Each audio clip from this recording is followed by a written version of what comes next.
Porque nós abrimos o programa de hoje com a vitória do São Paulo. Venceu e venceu bem. Agora mostra a bola aí que você tá levando pra casa. Cícero, 1, 2, 3 vezes. Você tá levando a bola pra casa ou não? Tem que levar, né? Se é pra mostrar pro meu filho amanhã, quando ele acordar, porque você ter um feito desse dentro do jogo, dentro de uma classificação, não é fácil. A gente vai começar pelo último gol aos 26 minutos do segundo tempo. Ele dominou, levantou a cabeça e arriscou de fora da área. Na comemoração, o agradecimento do Rogério Ceni não foi à toa. O gol do Cícero fechou o placar, 4-2. Só que mais do que isso, o gol tranquilizou a vida do São Paulo, porque até esse momento o jogo era um retrato do que vem sendo o time nessa temporada. O ataque foi digno de samba, a defesa de reclamação. Pelo amor de Deus, vai saindo falando.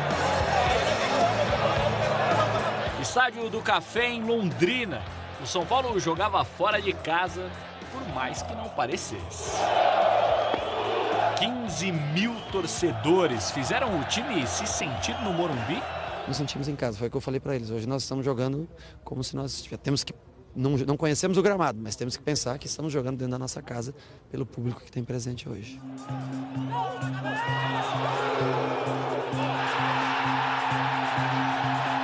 Cícero. O primeiro dele no jogo foi de centroavante, 1-0 São Paulo.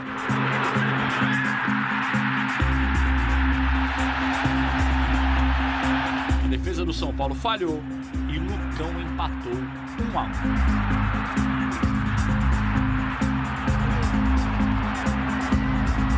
Não foi um contra-ataque ou absolutamente nada assim. Nosso time completamente bem posicionado no campo. Acho que com 8 jogadores na linha de defesa. Não sei o que acontece, eles dão um branco e a gente acaba cedendo o empate para o adversário. O cenário do jogo não mudou. De pé em pé, o São Paulo tentava chegar ao segundo gol. De pé em pé, um jogador teve que mostrar como se faz. Do Cícero para o Thiago Mendes. Do Cícero para o Lucas Prato. Do Cícero para o gol 2-1.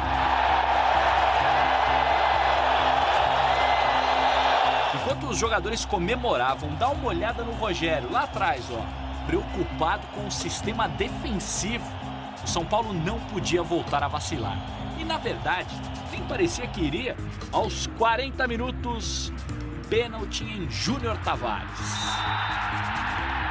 Cueva, escoltado pelo Thiago Mendes, não deu ouvido às provocações.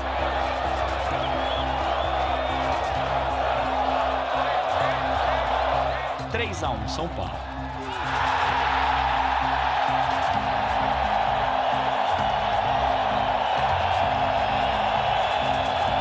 Mas aí, só 2 minutinhos depois, adivinha? Cruzamento na área, rebote nos pés de Carlos Henrique, gol do PSTC. Foi o 15º gol sofrido pelo São Paulo na temporada.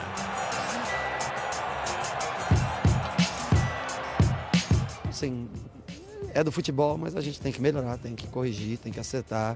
A gente mostra, não dá tempo para trabalhar forte no campo, porque eu prefiro ter meus melhores jogadores à disposição para jogar. O empate levaria a partida para os pênaltis.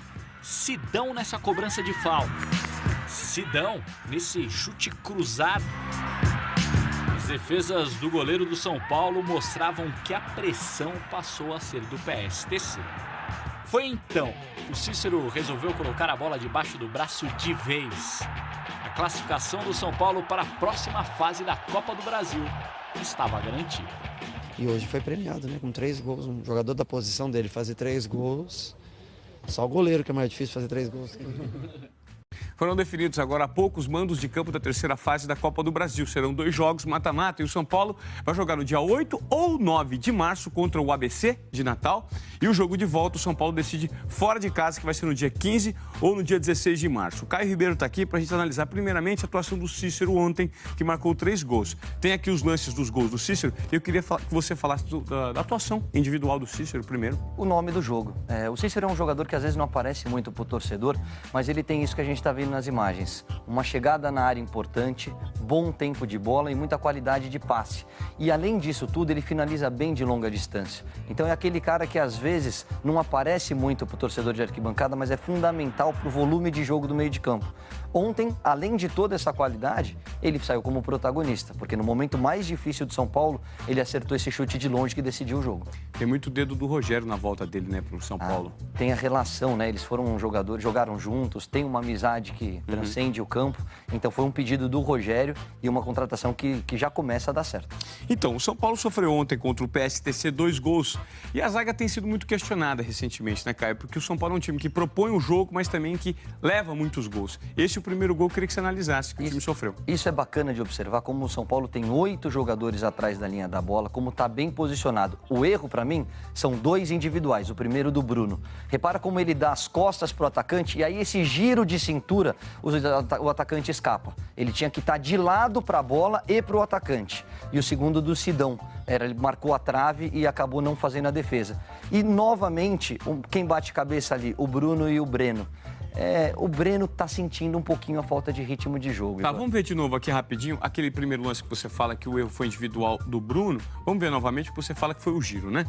Repara, nesse momento aí, ele tá só de frente e o jogador tá nas costas dele. Já tá certo, na hora que sai o passe e ele põe na frente, até você girar para correr atrás, o atacante já escapou. E olha o posicionamento do Sidão.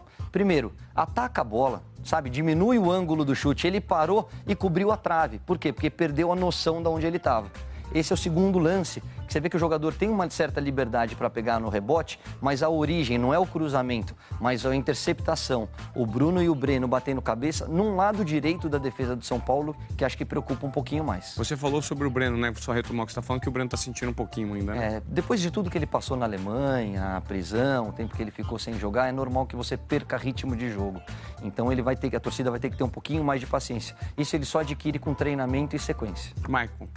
O Maicon é um jogador, sentiu, saiu por lesão, eu acho que é o titular absoluto da zaga ao lado do Rodrigo Caio. E não é a questão do sistema de jogo do São Paulo. O Rogério tem ideias muito legais, tanto que o São Paulo tem o melhor ataque do Brasil, de todos os times da Série A, a melhor média de gols. Nos 2 jogos que o São Paulo foi mais exigido, ele deu uma resposta positiva, contra Santos e contra a Ponte Preta. Eu acho que a maioria dos erros não são de sistema de jogo, são de falhas individuais, seja do Sidão, seja do Bruno, ou até um certo relaxamento do Maicon naquele jogo no Morumbi.